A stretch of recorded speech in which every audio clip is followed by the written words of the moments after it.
Shalom Bapak Ibu Saudara yang terkasih dalam Tuhan Yesus Kristus. Pada hari ini kita akan kembali mendengar firman Tuhan yang disampaikan melalui pembacaan Alkitab pada hari ini. Karenanya sebelum kita mendengar firman Tuhan, mari kita terlebih dahulu berdoa mohon bimbingan Roh Kudus. Kita berdoa. Bapa kami yang bertahta dalam kerajaan surga, saatnya kami akan mendengar firman Tuhan pada hari ini. Biarlah Tuhan mau menyertai hati dan pikiran kami dengan tuntunan kuasa Roh Kudus-Mu, agar kami dapat memahami firman Tuhan hari ini dengan baik, dan kami dimampukan juga oleh Roh Kudus-Mu itu untuk dituntun melakukan firman Tuhan dalam kehidupan kami hari lepas hari. Dalam nama Tuhan Yesus kami berdoa. Amin. Nah, Bapak Ibu Saudara yang terkasih dalam Tuhan Yesus Kristus, pada hari ini firman Tuhan terdapat dari Yesaya 58 ayat 13 sampai 14 yang menyatakan demikian. Judulnya adalah menghormati hari Sabat. Apabila engkau tidak menginjak-injak hukum Sabat dan tidak melakukan urusanmu pada hari kudusku, apabila engkau menyebutkan hari Sabat hari kenikmatan dan hari kudus Tuhan hari yang mulia, apabila engkau menghormatinya dengan tidak menjalankan segala acaramu dan dengan tidak mengurus urusanmu atau berkata omong kosong, maka engkau akan bersenang-senang karena Tuhan, dan aku akan membuat engkau melintasi puncak bukit-bukit di bumi dengan kendaraan kemenangan. Aku akan memberi makan engkau dari milik pusaka Yakub, bapa leluhurmu, sebab mulut Tuhanlah yang mengatakannya. Demikian pembacaan Alkitab. Yang berbahagia tentu mereka yang mendengar firman Tuhan dan melakukannya. Terpujilah Yesus Kristus. Haleluya.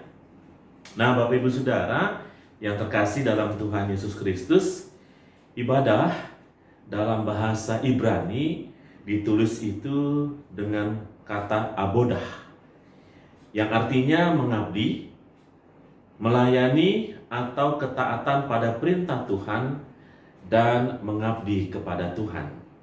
Dalam Kamus Besar Bahasa Indonesia, ibadah adalah perbuatan untuk menyatakan bakti kepada Tuhan yang didasari ketaatan mengerjakan perintahnya dan menjauhi larangannya. Nah, dari sini kita bisa melihat bahwa kegiatan ibadah menjadi bagian penting bagi umat percaya, karena itu menjadi sarana untuk mengucap syukur kepada Tuhan dan juga pendewasaan iman kita.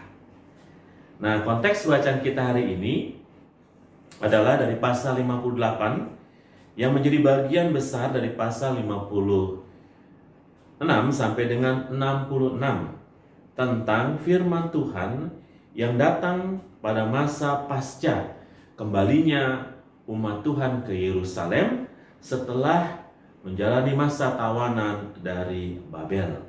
Di sini umat diminta untuk lebih setia lagi dan memfokuskan kehidupannya hanya pada kehendak Tuhan dan seluruh perintah-perintahnya.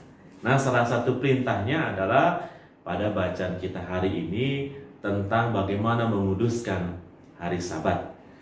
Nah, dikatakan setelah Tuhan mengajarkan ibadah puasa yang berkenan kepada Tuhan, yaitu melakukan tindakan kasih kepada mereka yang tertindas, yang miskin, dan juga yang lapar. Itu disampaikan di pasal 58 ayat 1 sampai dengan ayat yang ke-12. Kini firman Tuhan hari ini mengajarkan juga bagaimana umat diminta untuk menghormati hari Sabat agar Tuhan dikatakan memberkati umatnya. Ada beberapa hal yang ingin disampaikan lewat teks bacaan Alkitab kita pada saat ini. Dari ayat 13 sampai 14. Yang pertama, melalui Nabi Yesaya, Tuhan menegur agar umat, dikatakan dalam bacaan kita, tidak menginjak-injak hukum Sabat, yaitu tidak menguduskan atau mengkhususkan hari Sabat.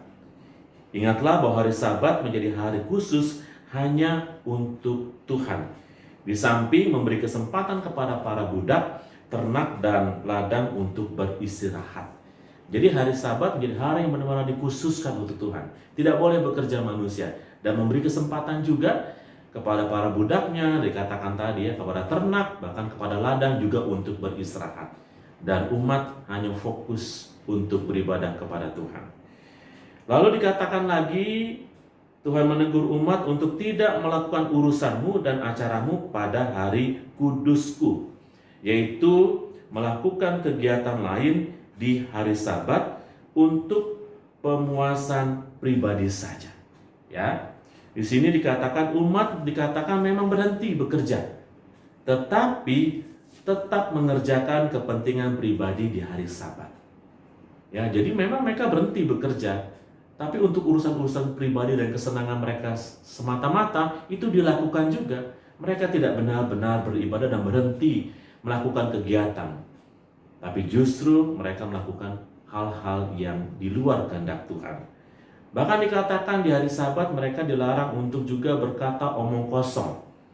Omong kosong yaitu bagaimana mereka mempercakapkan, melakukan penindasan kepada mereka yang lemah. Jadi di hari Sabat mulut juga dijaga, agar mulut hanya memuliakan Tuhan, bukan merancangkan penindasan kepada mereka yang lemah. Di sini kembali yang kedua, hal yang bagian kedua, Tuhan mengingatkan kembali bahwa Tuhan itu berkenan pada umat yang menguduskan hari Sabat. Artinya, bagaimana menyebut hari Sabat sebagai hari kenikmatan dan hari yang mulia, yaitu menikmati hari Sabat bersama dengan Tuhan. Jadi umat diminta untuk memuaskan diri mereka hanya pada yang Tuhan kehendaki. Dan itulah sebuah kesenangan, dan itulah sebuah kenikmatan. Lalu bagian yang ketiga, Tuhan akan memberi berkat kepada umat yang sedang atau mau melakukan memelihara hari Sabat. Dikatakan engkau melintasi puncak bukit-bukit di bumi dengan kendaraan kemenangan. Artinya apa? Artinya umat akan dihormati oleh bangsa-bangsa lain. Seperti ketika ada pahlawan datang, dia naik kendaraan misalnya kuda atau kereta perang, lalu dihormati oleh seluruh rakyat yang menyambutnya. Demikianlah dikatakan umat yang setia memelihara Sabat. Maka mereka akan dihormati oleh bangsa-bangsa lain. Lalu yang kedua, berkat yang kedua adalah dikatakan dalam firman Tuhan, memberi makan engkau dari milik pusaka Yakub. Artinya umat akan hidup senang dari hasil tanah pusaka Yakub. Tuhan akan memberi kesuburan kepada tanah sehingga tanah menghasilkan makanan untuk mereka konsumsi, untuk mereka sejahtera. Itu yang dilakukan. Nah, Bapak Ibu Saudara yang terkasih dalam Tuhan Yesus Kristus, tentunya kita selaku umat yang percaya kepada Tuhan, selaku umat Kristen, tidak lagi hari ini atau merayakan hari Sabat. Sabat itu jatuhnya di hari Sabtu, Bapak Ibu Saudara. Memang Sabat dikhususkan bagi orang-orang Yahudi. Tetapi sekarang sebagai umat Kristen kita merayakannya di hari Minggu. Kenapa di hari Minggu? Karena hari Minggu diingat sebagai peristiwa kebangkitan Yesus dari maut, sebagai hari kemenangan, hari di mana tidak ada lagi kematian, tapi yang ada adalah kehidupan yang kekal. Itu terjadi di hari Minggu. Oleh karena itu, mari kita mau beribadah dan menjadikan hari Minggu sebagai hari khususnya bagi Tuhan.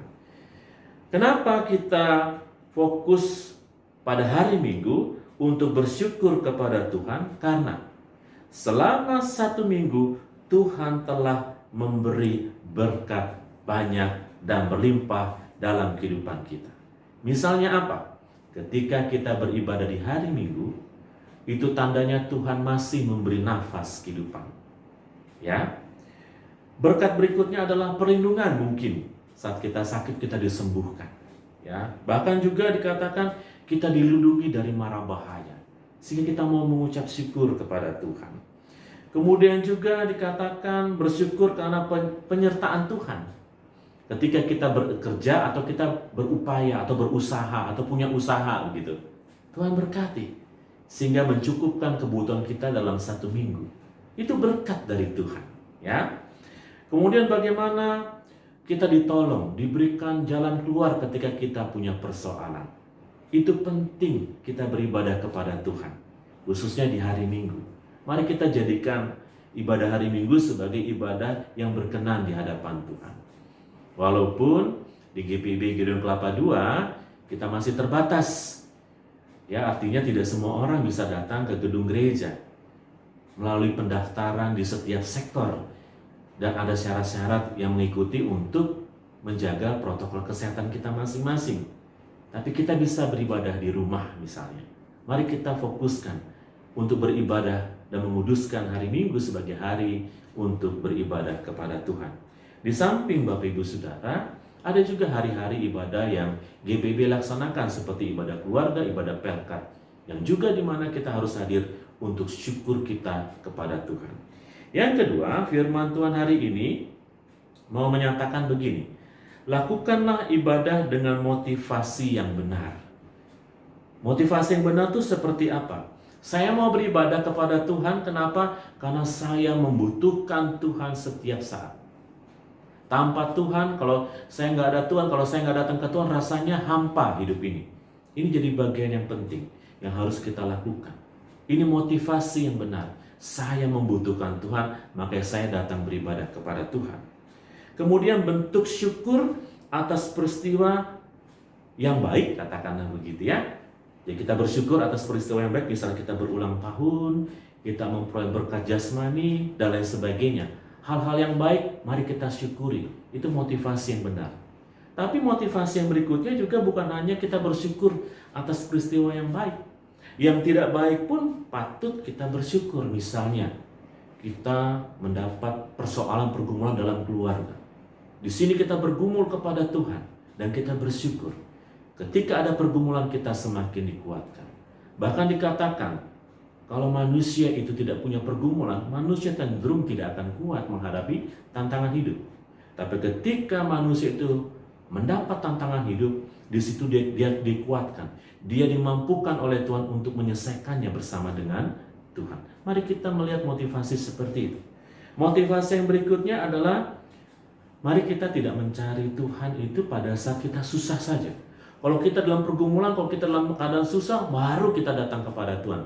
Saat Tuhan memberkati kita, saat Tuhan menghadirkan kesenangan dalam kehidupan kita, kita lupa kepada Tuhan.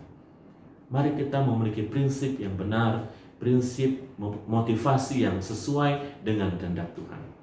Motivasi yang benar adalah saya membutuhkan Tuhan dan saya mau bersyukur kepada Tuhan dan tidak menjadikan motivasi ibadah itu sebagai motivasi hanya untuk ketika kita mengalami yang kesusahan. Mari kita jalani hidup ini. Mari kita beribadah bukan hanya pada saat hari Minggu atau Rabu, tapi setiap saat kita beribadah kepada Tuhan dengan motivasi yang benar. Kenapa kita beribadah kepada Tuhan? Karena setiap saat Tuhan memberi berkat kepada kita. Tuhan mengasihimu. Amin. Bapak Ibu, mari kita berdoa.